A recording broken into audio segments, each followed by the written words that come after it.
All right. Well, good morning and welcome back to the next edition of the Navigating the Coronavirus Economy.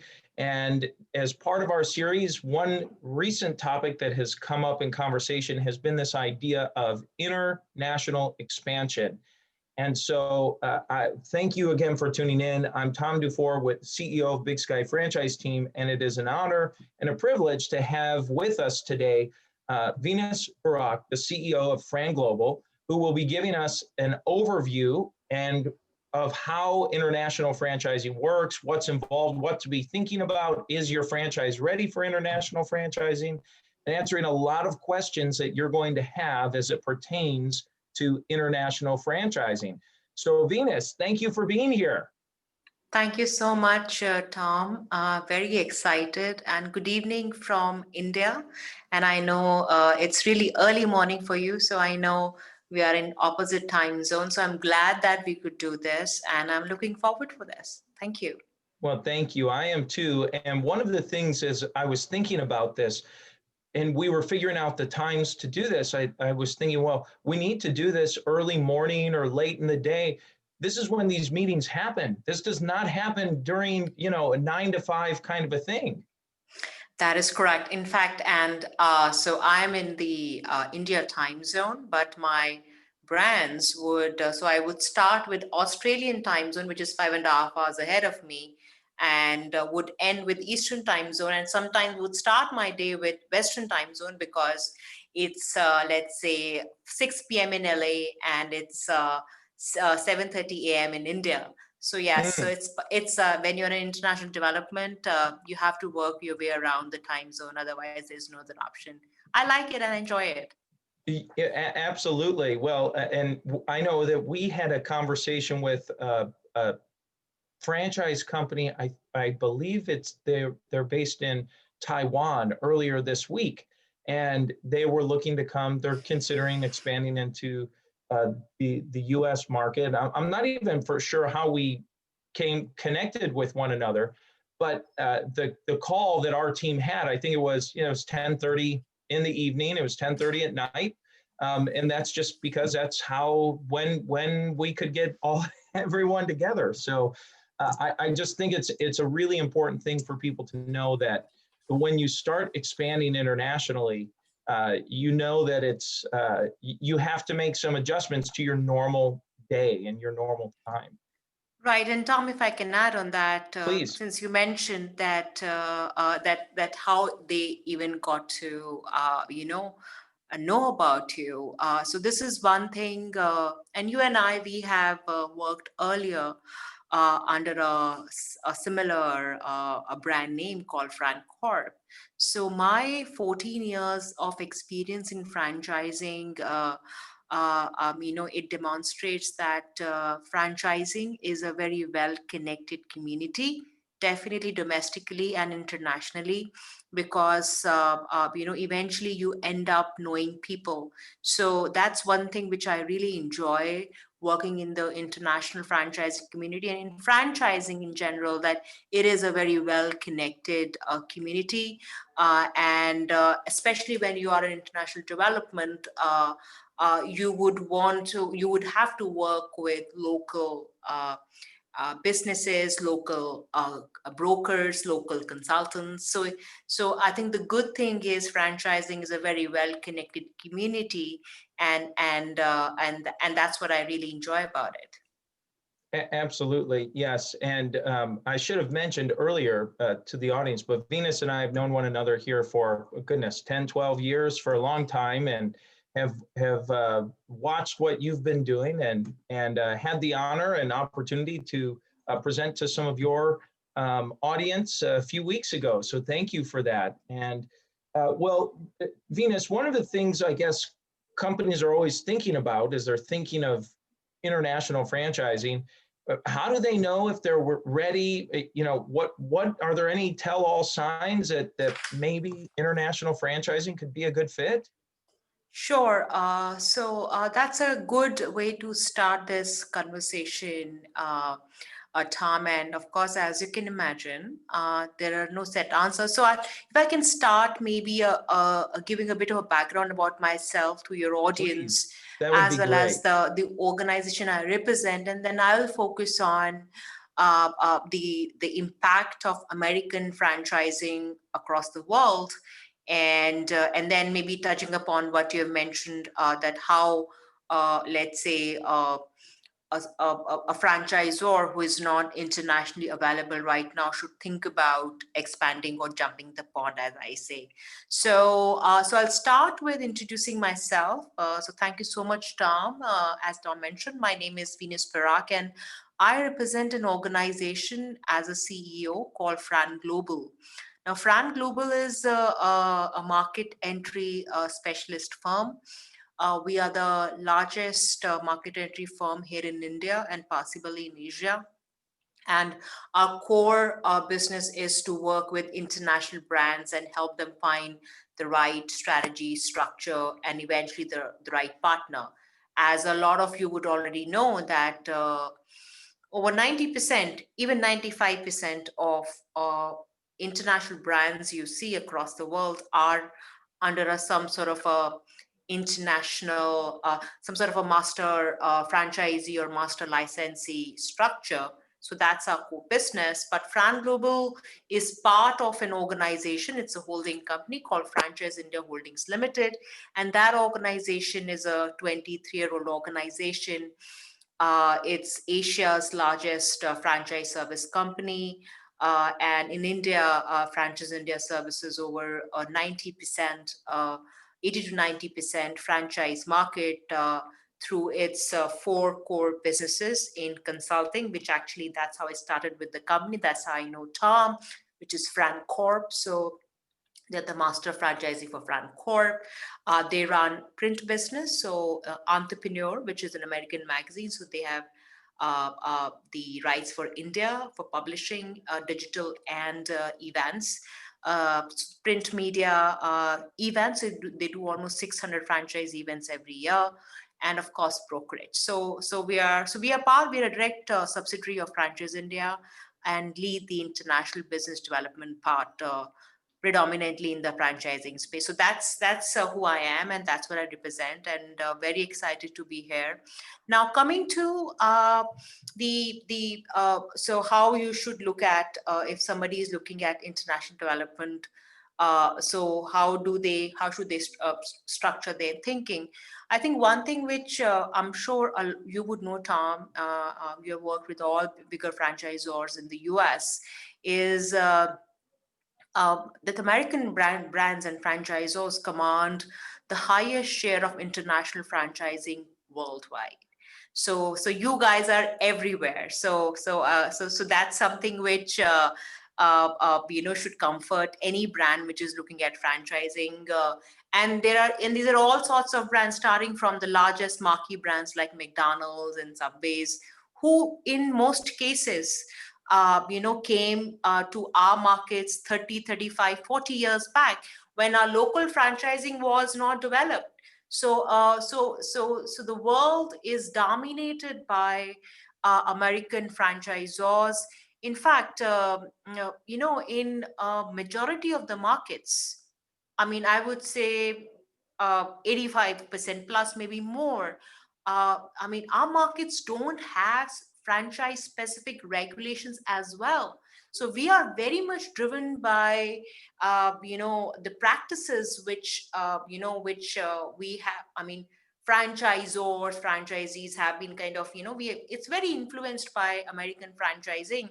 So that's a very good thing. So and global development comes to American franchisors naturally. I always say, the difference between an American franchisor or a brand or a European brand is that somebody, a sandwich brand owner in New York with 10 stores would already be talking to somebody in Dubai to set up a master franchise, and somebody who is in the, let's say, in France with 200 shops would contemplate at least for another couple of years to jump and come to Asia, although we are geographically near. So I think American franchising is something which has really has transported itself so much, and we're all part of it, and we all learn from it. Now, because of that, there is good, there is bad, and there is ugly, and there is very ugly, as you can imagine. And again, it does not apply to the brands which are maybe not well known. It applies to the best of the best. And so the idea is to maybe learn from some sort of mistakes which have been there by a lot of brands. Uh, but I think in terms of so I will try and touch upon why, where, how, and whom of let's say of if you are if you're thinking about if your concept makes if your concept can be exported to international territories. Now, why? I mean, why you should think so? I think when an American franchisor or a brand thinks about international development, generally there are two cases. One is inbound, which I would say, or outbound. Inbound means there is somebody has come in from Dubai or Saudi, China, India, and excuse me, I'm sorry, I have a bad throat today.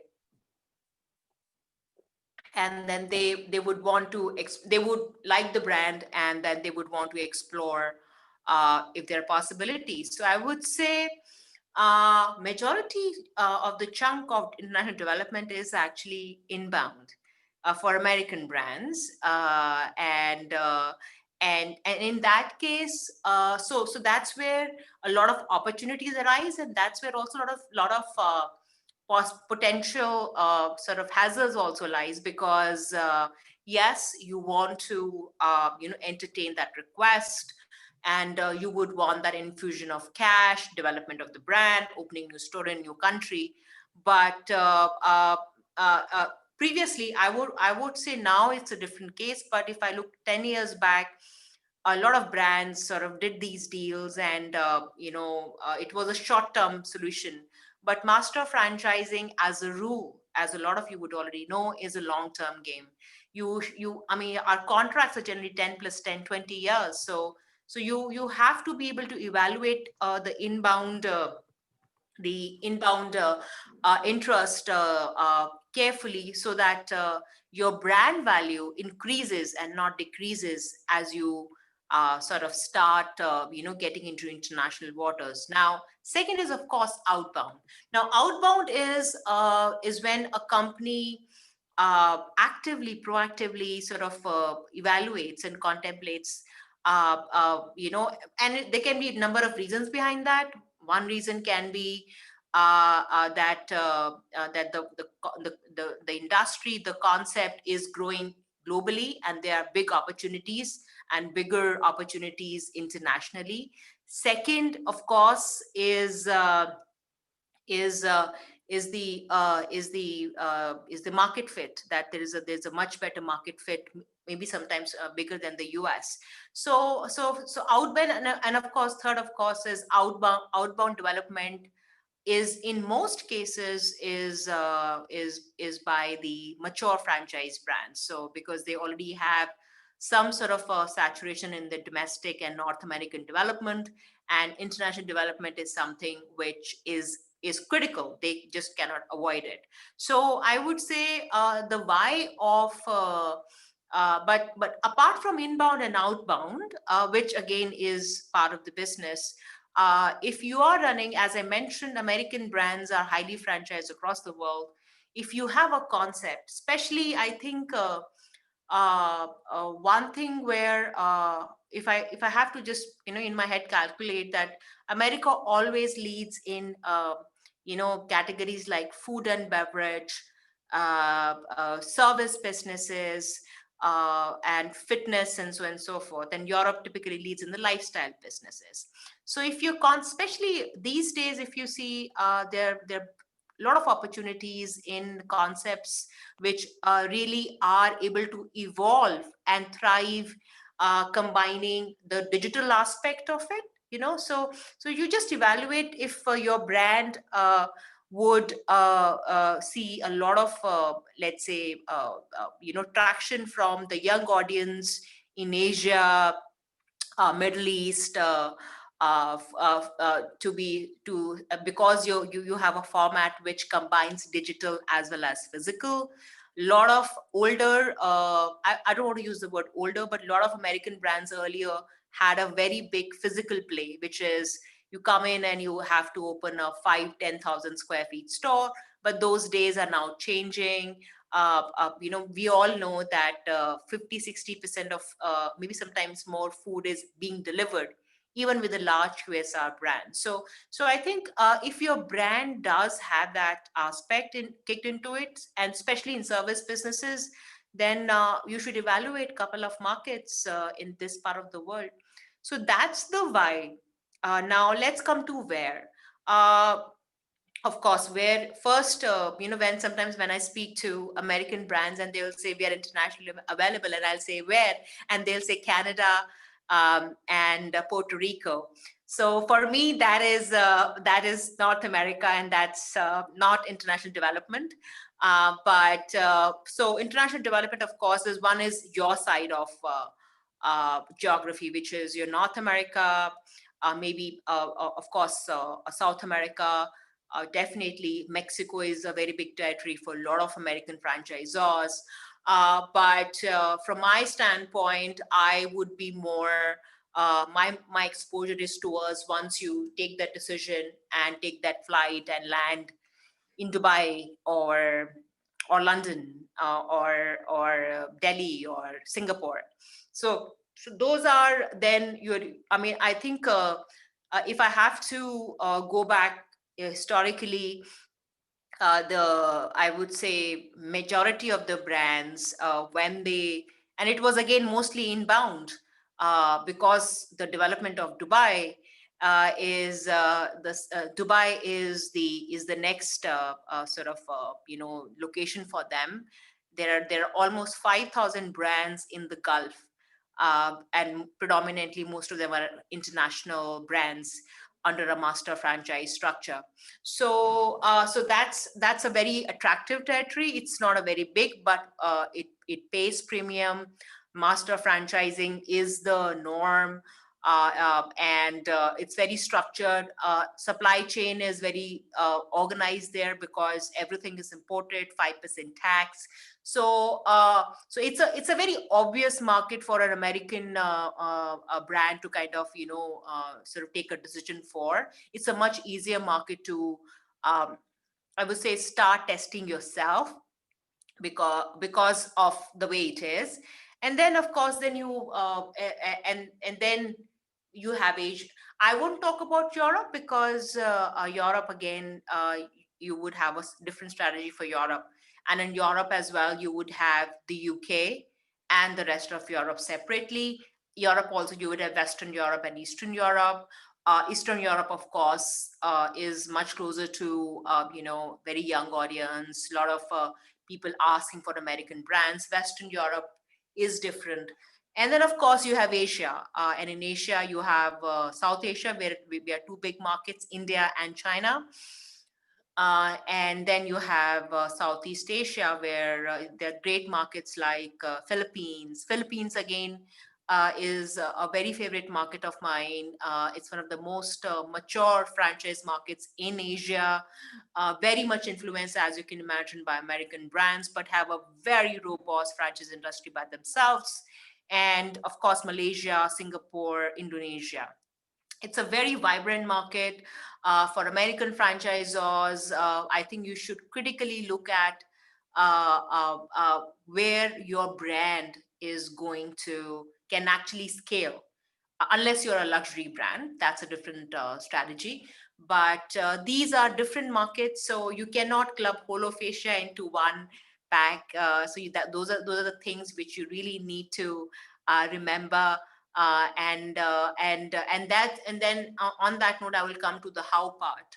Now, how, I think once you have your why and where, I think how, as I mentioned earlier when I started the session, Franchising is a very well-connected industry. Franchising is very much driven by the way American franchising works. So once you have the why and the where, the how is you just need to decide on the markets, and then of course, franchising works do require you to have some local connect.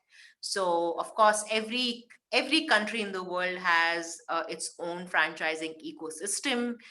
So you can work with advisors, consultants, and you can have your own team, you have your brokers. Shows are a big I would say draw. That's why, I mean, I have not taken a flight since March, which has never happened in last 20 years for me, because in franchising, shows still till this year, of course, played a very big role. So my job was to hop on a flight and attend major shows across the world. So that also, and again, these shows are kind of, if you want to go to Japan, you just attend a Japan show, you get so much of intelligence apart from the interest intelligence of how the market is, who are the bigger players.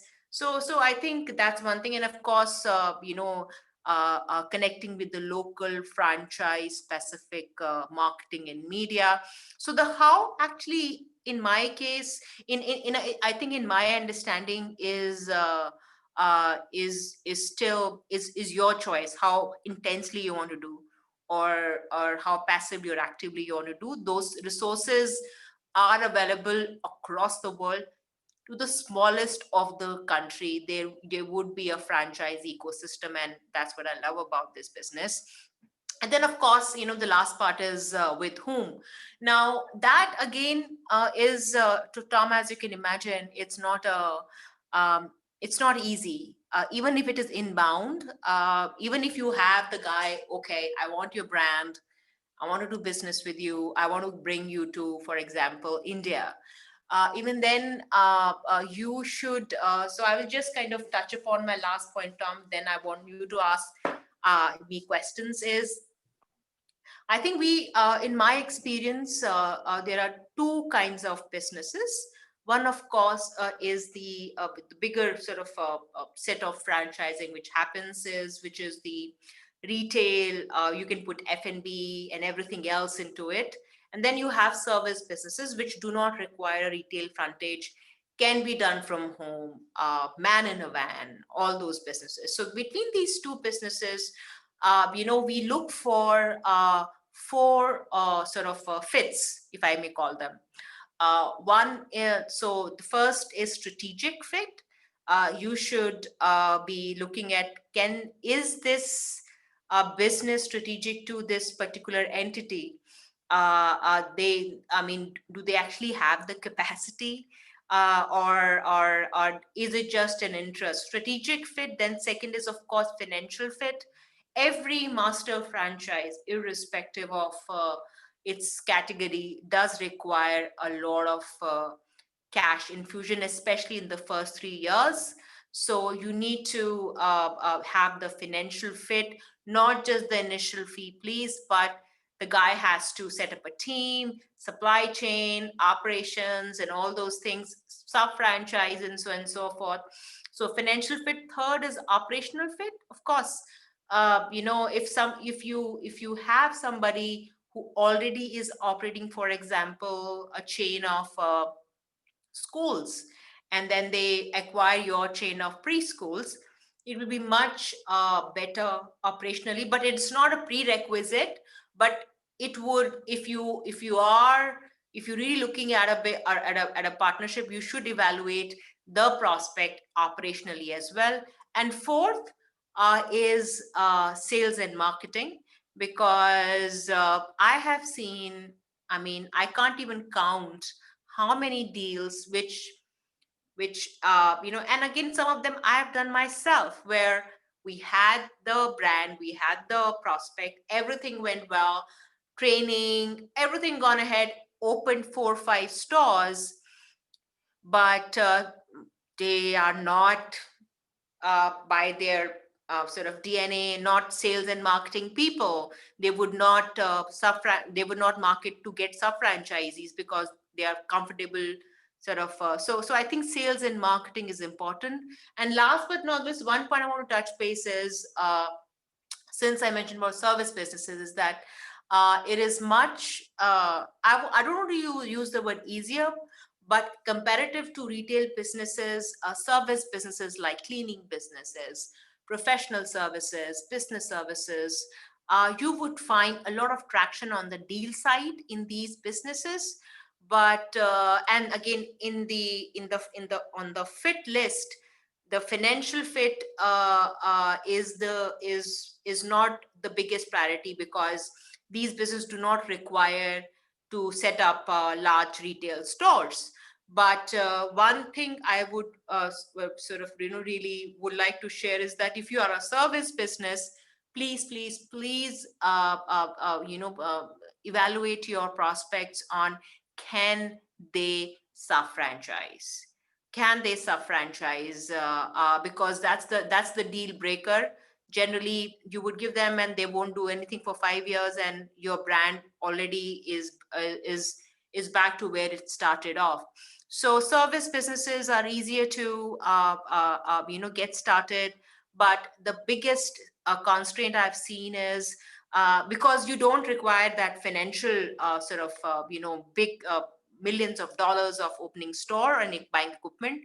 In these businesses, please evaluate the prospects' capability to for sales and marketing, because that's the most important. You need to have a network, otherwise it doesn't work. So I hope, Tom, I know I spoke for a long time, but I hope I sort of covered what you were looking for.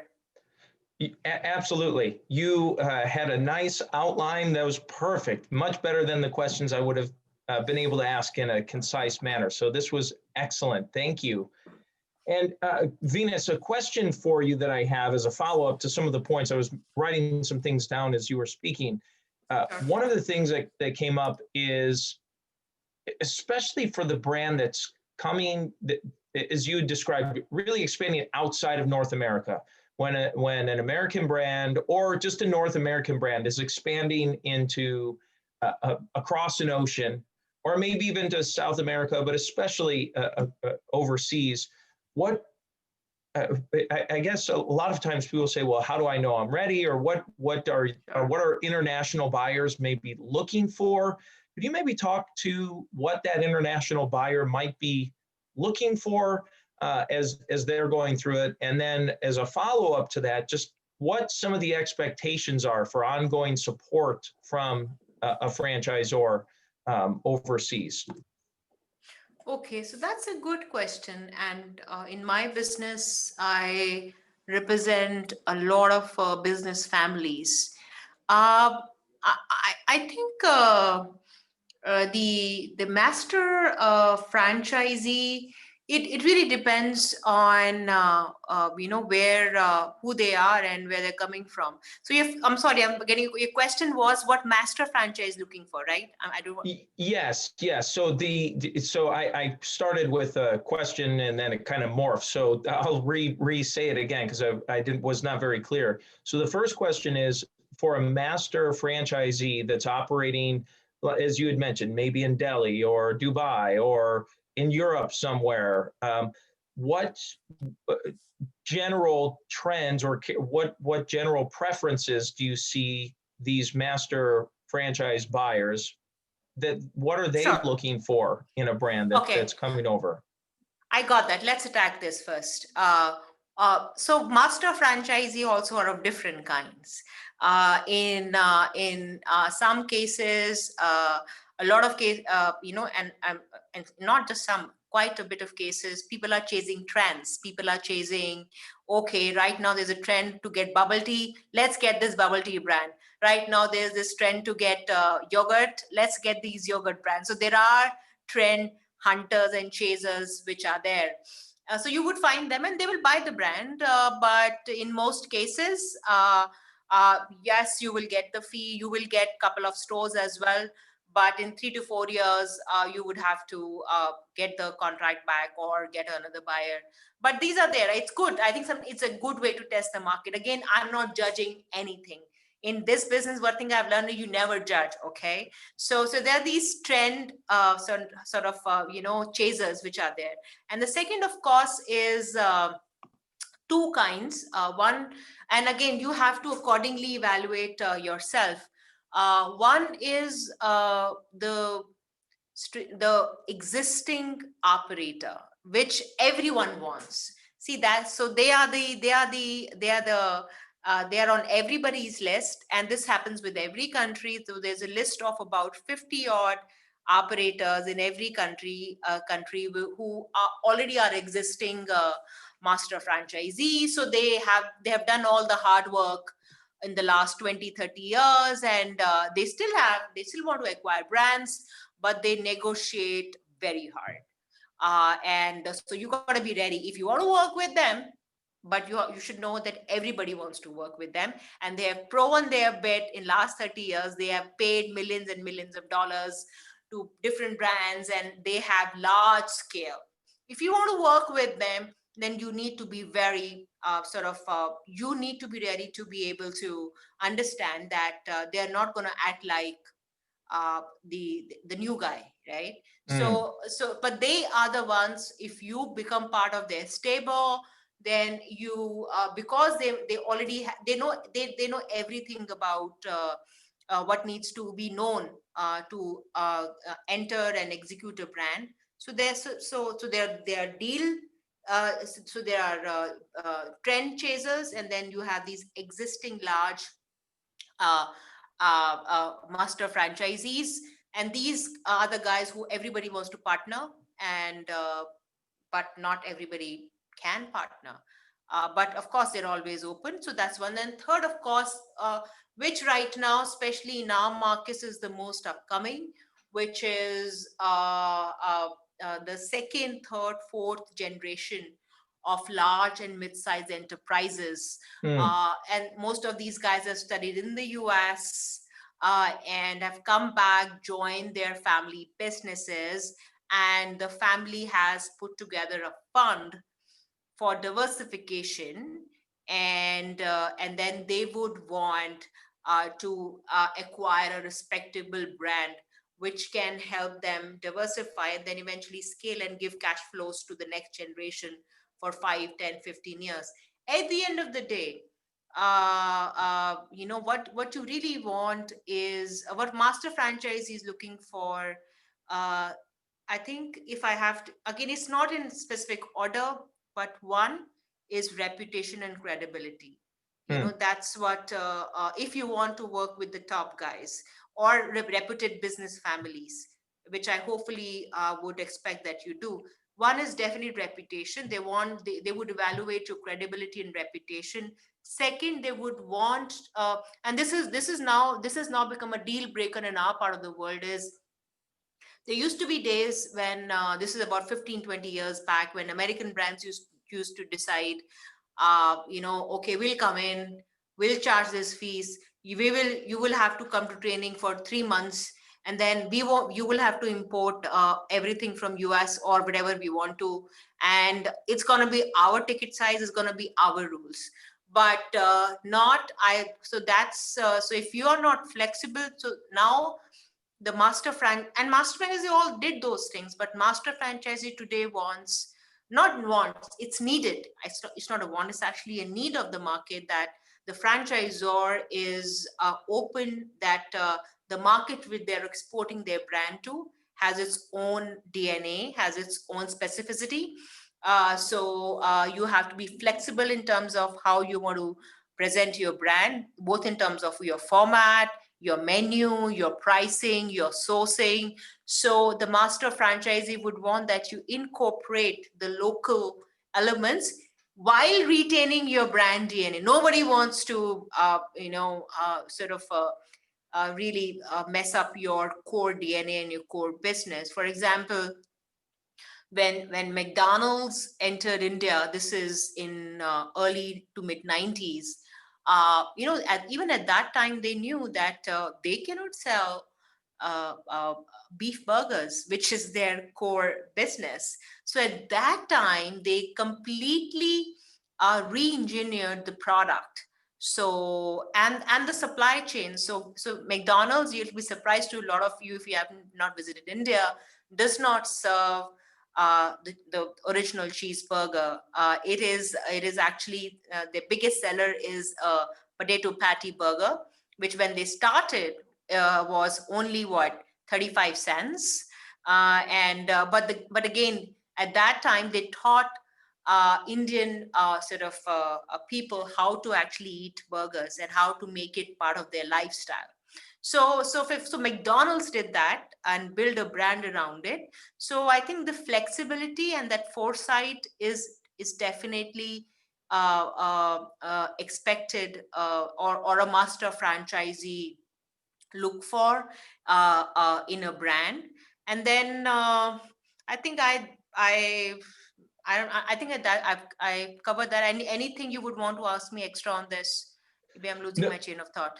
no problem. Well, thank you. That was great, Venus. I appreciate that. And one of the things, I guess as we're going through this, if someone's interested, I guess the other thing too, how can someone learn more about what you're doing? If there's a brand that's paying attention that says, hey, boy, I'd really like to maybe consider expanding internationally, how can they get in touch with you? What are some resources that they could go to learn a little bit more about this?